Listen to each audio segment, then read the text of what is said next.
할렐루야. 베드로전서 1장 22절부터 25절 말씀을 통해서 주의 말씀은 세세토록 있도다 라는 제목으로 주의 말씀을 함께 묵상하도록 하겠습니다. 22절부터 25절 말씀입니다. 너희가 진리를 순종함으로 너희 영혼을 깨끗하게 하여 거짓이 없이 형제를 사랑하기에 이르렀으니 마음으로 뜨겁게 서로 사랑하라. 너희가 거듭난 것은 썩어질 씨로 된 것이 아니요 썩지 아니할 씨로 된 것이니 살아있고 항상 있는 하나님의 말씀으로 되었느니라. 그러므로 모든 육체는 불과 같고 모든 영광은 불의 꽃과 같으니 풀은 마르고 꽃은 떨어지되 오직 주의 말씀은 세세토록 있도다 하였으니 너희에게 전한 복음이 곧 이 말씀이니라. 아멘. 사람들이 우리 인생에 대해서 흔히 하는 말들이 있습니다. 세상에 살다 보면 다양한 모습으로 살아가게 되는데 나이 40쯤 되면 지식의 평준화가 이루어진다고 합니다. 많이 배운 사람도 또 적게 배운 사람도 만나서 이야기해보면 별 다른 차이가 없다라는 것이죠. 또 나이 50쯤 되면 인물의 평준화가 이루어진다고 합니다. 우리가 젊었을 때는 예쁘고 또 잘생기고 그랬던 모습들도 50쯤 되면 별 차이가 없다라는 것이죠. 60쯤 되면 남녀의 평준화가 이루어진다고 합니다. 남과 여의 그 독특한 차이들도 흐려지게 되고 그저 친구가 될 수 있다라는 것입니다. 또 나이 70쯤 되면 건강의 평준화가 이루어진다고 합니다. 몸이 쇠하고 또 여러 가지 병들이 생기게 되고 그러다 보면 만나서 아픈 이야기 또 건강한 이야기 이 건강 이야기들로 서로 깊이 공감할 수 있게 되는 나이가 70쯤이라고 합니다. 그러다가 80이 되면 경제의 평준화가 이루어지고 또 90이 되면 생사의 평준화가 이루어져 모두 흙으로 돌아간다라는 그런 인생에 대한 이야기입니다. 오늘 본문에서 말씀하시는 것처럼 모든 육체는 풀과 같고 그 모든 영광은 풀의 꽃과 같은 것입니다. 풀은 마르고 꽃은 시드는 것처럼 우리 인생들도 그렇게 마르고 또 시들어서 흙으로 돌아간다라는 것이죠. 그렇게 우리 인생은 평준화가 이루어지게 되는 것입니다. 그렇다면 우리 인생들이 이런 풀의 꽃과 같고 또 그 시드는 그러한 자연의 섭리 속에서 기억해야 할 진리는 무엇일까요? 어떻게 사는 것이 창조주이시며 구주이신 하나님으로부터 부름받은 백성의 아름답고 선한 삶일까요? 오늘 본문 말씀은 그것을 아주 간단하면서도 명료하게 우리에게 말해주고 있습니다. 22절 말씀을 보면 바로 그것입니다. 바로 뜨겁게 서로 사랑하는 것입니다.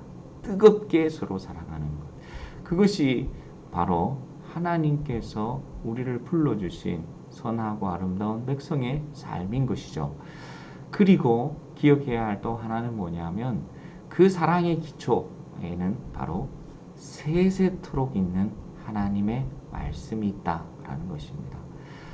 뜨겁게 서로 사랑하라. 그리고 그 기초는 바로 세세토록 있는 하나님의 살아있는 영원하신 말씀이라는 것입니다. 이 두 가지를 기억했으면 좋겠습니다. 주님께서 우리에게 원하시는 삶의 모습, 그것은 우리가 서로 사랑하는 것입니다. 거짓이 없이, 오늘 본문 말씀에 보면 거짓이 없이 사랑하는 것, 또 마음으로 뜨겁게 서로 사랑하는 것, 그것이 하나님께서 진정으로 나에게, 우리에게 원하시는 삶의 모습이다라는 것입니다. 저희 집에는 2살 터울의 아이들이 있습니다. 어렸을 적 한 권사님께서 저에게 말씀하셨죠. 아이들이 많이 싸우지요, 목사님. 그렇게 물으셨습니다. 그때 아이들이 유치원을 다닐 때쯤이었는데 그때 저는 그 말씀이 무슨 말씀인가? 왜냐하면 그때까지 저희 집에 아이들 둘은 사이가 너무 좋았기 때문입니다. 아이들이 이렇게 사이가 좋은데 무슨 말씀이신가 그랬습니다. 그런데 신기하게도 아이들이 초등학교쯤 들어가면서 서로 진짜로 싸우기 시작합니다. 사소한 것, 너 몇 개 먹었느냐 그거부터 시작해가지고 너무 많이 싸우는 것이죠. 그래서 부모로서 참 힘들 때가 있었습니다. 그런데 가끔씩 아이들이 서로 사랑하고 서로 마음으로 따뜻하게 대하고 우애 있게 지낼 때가 있습니다.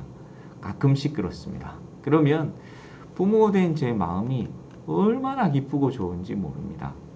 아마 하나님의 마음이 그러실 것 같습니다. 우리가 마음으로 뜨겁게 형제를 서로 사랑하고 거짓 없이 사랑하는 그 모습을 보시면 우리 아버지 되시는 하나님이 그렇게 좋으신 것이죠. 아, 너무 좋다. 너희들이 서로 사랑하고 거짓이 없이 허물이 없이 진실한 마음으로 사랑하는 모습들, 그 모습이 너무 좋다라는 것이 바로 아버지 하나님의 마음인 것 같습니다. 우리가 멋진 인생 또 화려한 업적을 우리의 생에 남기지 못하더라도 우리가 누군가를, 우리가 형제를 진실하게 서로 사랑하고 마음으로 뜨겁게 사랑할 수 있다면, 그런 가정 또 그런 우리의 교회가 된다면 우리 아버지 하나님께서 얼마나 기뻐하실까, 그런 생각들을 하게 됩니다. 그래서 하나님께서 우리에게 원하시는 삶, 서로 사랑하라, 마음으로 깊이 서로 사랑하라, 진실되게 허물 없이 서로 사랑하라 라는 것이 하나님께서 우리 인생들로 하여금 살아가기를 원하시는 삶의 모습임을 우리가 기억할 수 있기를 바랍니다. 우리가 너무나 잘 아는 사랑장 고린도전서 13장 13절 말씀에 믿음, 소망, 사랑, 이 세 가지는 항상 있을 것인데 그 중에 제일은 사랑이라. 그렇습니다. 믿음도 중요하고 소망도 중요합니다. 그래서 항상 있겠지만 그래도 그 중에 제일은 사랑입니다. 사랑이 제일입니다. 그러나 제일 중요한 만큼 또한 제일 어려운 것이 바로 사랑입니다. 사실 서로 사랑하는 것 참 어렵습니다.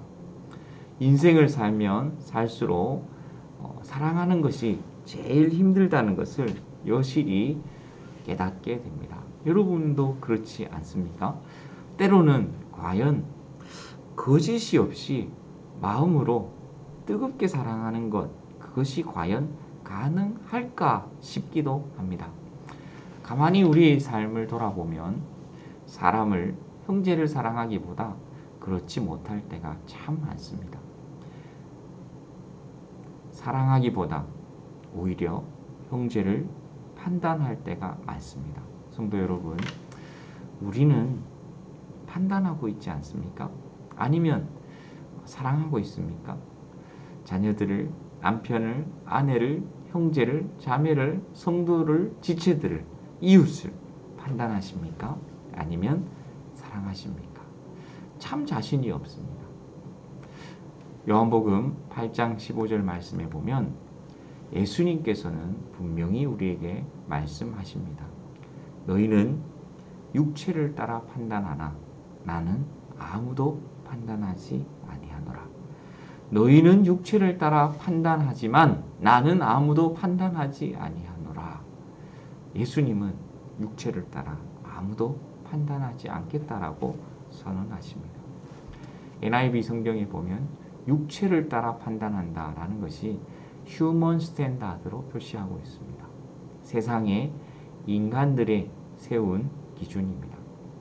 그것으로 사람을 판단하는 겁니다. 우리는 돈이나 학벌이나 출신이나 외모나 환경이나 등등 많은 기준을 세우고 그 기준에 따라 사람들을 판단합니다. 우리 가정에서도 또 우리 교회에서도 어쩌면 세상의 사람의 기준으로 사람들을 판단할 때가 참 많습니다. 흐르는 강물처럼이라는 영화에 보면 장로교 목사님인 아버지와 두 아들의 이야기가 나옵니다. 훌륭한 아버지의 엄격한 신앙 교육을 받고 자라는 두 아들의 이야기. 둘째가 세상의 술과 도박과 연애, 여러 가지 인생의 모험을 하게 됩니다. 마침내 둘째는 도박장에서 안타까운 죽음을 맞이하게 되었습니다. 둘째 아들에 대해서 첫째 아들과 아버지가 대화를 나누는 영화의 장면이 있습니다. 둘째의 아이에 대해서 아버지가 형에게 묻습니다. 형은 동생에 대해 이렇게 말합니다. 동생은 분명히 훌륭한 플라잉 낚시꾼이었음은 분명합니다. 라고 이야기합니다. 그때 아버지 목사님은 형에게 말하죠. 그것이 다가 아니다. 아름다운 아이였다. 라고 말하고 있습니다. 엄격하게 신앙과 삶을 교육하셨던 아버지지만 아들에 대해서 어떤 인간의 기준으로 이 아이를 판단하지 않았습니다. 둘째 아이의 존재 자체를 바라보았고 참 아름다운 아이였다라고 말하고 있습니다. 그가 비록 아버지의 가르침을 벗어나서 술과 또 도박과 또 여러 가지 세상의 어떤 선들을 넘어서 신앙의 선들을 넘어서 생활하였지만 그렇게 또 죽음을 맞이하였지만 아버지께서는 아들을 판단하지 않습니다. 아들은 아름다운 아이였다라고 그렇게 말하고 있습니다. 어쩌면 이것이 우리 하나님 아버지의 마음이라고 생각됩니다. 가늠하다 현장에 붙잡혀 온 여인을 예수님 앞에 내몰며 여인을 판단하고 돌로 치려고 했던 사람들처럼 우리 역시 쉽게 사람들을 판단하고 정죄할 때가 많습니다. 외모로 판단하고 또 환경으로 판단하기도 하고 때로는 신앙의 이름으로 형제를 판단할 때도 있습니다. 신앙이 있다, 없다. 하지만 우리 예수님께서는 우리가 때로는 실수하고 때로는 넘어지고 때로는 방황한다 할지라도 우리를 판단하지 않으십니다. 우리에게 말씀하십니다. 나는 너를 판단하지 않는다. 너는 아름다운 사람이야. 라고 말씀하시는 것이죠. 이후 아버지 목사님은 죽은 아들의 삶을 바라보며 임종 전에 성도들에게 마지막으로 이렇게 설교를 합니다. 둘째 아이의 삶을 바라보면서 하는 설교였는데요. 이런 내용이었습니다. 사랑하는 이가 공경에 처한 것을 보고 이런 생각을 할 것입니다. 주여, 저 사람을 도우려 하나 무엇을 해야 할지 모르겠습니다. 그래서 가장 가까운 이를 돕지 못할 수도 있습니다. 또 도와주려고 하지만 주여 무엇이 필요합니까? 그래서 가장 가까운 이들을 돕지 못할 수도 있습니다. 때로는 우리가 무엇을 주어야 하는지 모르기도 하고 때로는 우리가 주려던 것을 거절당하기도 합니다. 이해하기 어려운 사람을 그대로 받아들여야 합니다. 그리고 사랑해야 합니다. 우리는 누군가를 오롯이 이해할 수는 없어도 오롯이 사랑할 수는 있습니다. 라는 마지막 설교의 내용이었습니다. 이해할 수 없지만 오롯이 사랑할 수 있다라는 참 멋진 말입니다. 우리는 나와 다른 사람을 온전히 이해할 수는 없습니다. 이것은 어쩌면 불가능한 일인지 모릅니다. 그 사람의 입장과 상황이 되어보지 못하고 그를 온전히 이해할 수 있다.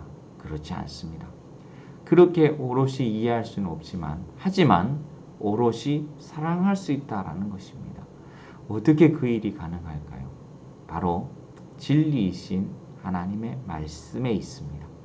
22절에 보면 우리 영혼이 깨끗하게 될 때 거짓 없이 마음으로 뜨겁게 서로 사랑할 수 있음을 우리에게 말해주고 있습니다. 22절 말씀에 진리를 순종함으로 너희 영혼을 깨끗하게 하여 라고 말씀하고 있습니다. 진리, 곧 하나님의 말씀에 순종할 때 말씀이 이끌어가는 말씀의 임재가 있는 삶을 살아갈 때 우리 영혼은 깨끗하게 되고 사랑할 수 있는 힘, 에너지가 생기는 것입니다. 그렇습니다. 우리 안에 하나님의 말씀이 있어야 합니다. 하나님의 말씀이 있을 때 우리는 오롯이 사랑할 수 있는 것입니다. 흐르는 강물 그 영화의 마지막에 노인이 되어 홀로 남은 첫째 아들이 이렇게 독백을 합니다. 사랑했지만 이해하지 못했던 사람들이 거의 떠났다. 하지만 다들 내 마음속에 있다. 어둑해진 계곡에 홀로 있으면 결국 모든 것이 하나로 융합된다. 흐르는 강물처럼. 대홍수로 만들어진 강은 아주 먼 옛날부터 바위를 타고 흐른다. 바위 아래에는 하나님의 말씀이 있고 말씀의 일부는 그들이다 라고 이야기하고 있습니다. 인생은 흐르는 강물처럼 흘러가는 것입니다. 바위 위를 흘러갑니다. 곧 자연 위를 흘러가고 그 자연 밑에는, 그 바위 밑에는 하나님의 말씀이 있다라는 것입니다. 그렇습니다. 우리 인생은 자연의 섭리 위를 지나갑니다. 하지만 그 자연의 섭리 그 아래에는 하나님의 말씀이 있는 것이죠. 그때에 우리 인생과 자연과 하나님의 말씀이 하나로 이루어지게 된다라는 그러한 이야기를 해주고 있습니다. 성도 여러분, 우리 인생이 아름다울 수 있고 진실되게 사랑할 수 있는 그 근원은 바로 하나님의 말씀입니다. 세세토록 있는 하나님의 말씀, 영원하신 그 하나님의 말씀 위에 우리의 인생이 흘러갈 때에 그 말씀에 순종하고 그 말씀의 임재에 붙들린 삶을 살아갈 때에 그 말씀으로 인해서 우리는 정직하고 진실되게 거짓 없이 온 마음으로 형제를 사랑할 수 있게 된다라는 것입니다. 내 힘으로 형제를 이해하는 것이 아니라, 내 힘으로 형제를 사랑할 수 있는 것이 아니라 그 말씀으로 인해서 세세토록 있는 풀은 마르고 꽃은 시드나 세세토록 영원하신 하나님의 말씀에 우리의 삶이 흘러갈 때에 그 말씀의 은혜와 능력으로 인해서 우리가 진실되게 형제를 사랑할 수 있음을 오늘 본문은 우리에게 말씀해 주고 있습니다. 그렇습니다. 모든 육체는 풀과 같고 그 모든 영광은 풀의 꽃과 같습니다. 그래서 풀은 마르고 꽃은 떨어집니다. 하지만 주의 말씀은 세세토록 있는 것입니다. 하나님의 말씀이 내 삶의 기초가 될 때, 내 삶의 이유가 되고 방향이 될 때, 그렇게 우리 인생이 하나님의 말씀 위에 자연의 섭리 위에 흘러갈 때 우리 인생은 참 아름다운 인생이 되는 것입니다. 성도 여러분, 힘들고 어려운 세상 속에 살아가다 보니까 생존의 문제가 생기는 것이죠. 우리는 하나님의 형상이라는 존재의 가치를 잃어버릴 때가 있습니다. 세상은 끊임없이 경쟁하고 내가 앞서기 위해 다른 누군가를 밟고 일어서야 합니다. 내가 인정받고 내가 영향력 있는 삶을 살기 위해 끊임없이 몸부림치는 인생, 치열한 삶의 현장 속에 서로 사랑하라, 마음으로 뜨겁게 사랑하라, 거짓 없이 진실되게 사랑하라. 어쩌면 너무 힘든 이야기고 요원한 이야기고 불가능한 이야기처럼 보입니다. 하지만 영원토록 세세토록 있는 하나님의 말씀 위에 우리가 설 때 이 삶이 가능합니다. 그 말씀의 지배를 받을 때, 말씀의 영향력 아래 있을 때, 그 말씀의 토대 위에 우리가 흘러갈 때, 우리 인생이 흘러갈 때 우리는 비로소 거짓 없이 형제를 사랑할 수 있게 되는 것입니다. 말씀으로 뜨겁게 서로 사랑할 수 있는 것입니다. 풀은 마르고 꽃은 시듭니다. 하지만 세세토록 있는 영원한 말씀 위에 오늘도 우리의 삶이 흐르는 강물처럼 흘러갈 수 있기를 바랍니다. 자연의 섭리 위에 또 하나님의 말씀 위에 우리의 삶이 아름답게 흘러갈 때 하나님께서 그 모습을 보시고 우리를 참으로 기뻐하신다라는 생각을 하게 됩니다. 성도 여러분, 힘들고 어렵지만 서로 깊이 사랑할 수 있는, 다른 어떤 것보다도 중요한 것은 서로 사랑하는 것임을 우리가 기억할 수 있기를 바랍니다. 그리고 그 사랑의 힘은 우리에게 나타나는 것이 아니라 그 사랑의 우리 인생의 토대인 하나님의 말씀, 세세토록 있는 그 하나님의 말씀에 있음을 우리가 기억할 수 있기를 바랍니다. 주님의 말씀이 선포될 때 땅과 하늘이 진동할 것이며 우리의 사랑을 주님 앞에 고백하며 비로소 그 사랑의 능력으로 말미암아 형제를 사랑하고 이웃을 사랑하고 가족을 사랑하고 남편을 사랑하고 아내를 사랑하고 자녀를 사랑할 수 있는 성도들을 사랑하고 지체들을 사랑할 수 있는 그러한 귀한 우리의 삶이 될 수 있기를 바랍니다. 기도하겠습니다. 하나님 감사합니다. 하나님 우리가 서로 사랑할 수 있기를 원합니다. 깊이 사랑할 수 있기를 원합니다. 그것이 부름받은 성도들의 가장 아름다운 삶임을 오늘 우리에게 말씀해 주고 있습니다. 하지만 우리의 힘으로 불가능합니다. 하나님 우리의 인생이 하나님의 말씀 위를 흘러가게 하여 주십시오. 하나님 자연의 섭리 그 아래에 하나님의 말씀이 있음을 기억할 수 있기를 원합니다. 하나님의 그 말씀의 한 말씀이라도 주의 말씀이 날마다 우리의 삶 가운데 선포되어져서 그 말씀의 은혜와 그 영광으로 말미암아 우리의 삶이 하나님 기뻐하시는 삶으로 날마다 변화되고 새로워지게 하여 주시옵소서. 감사드리며 예수님 이름으로 기도드렸습니다. 아멘.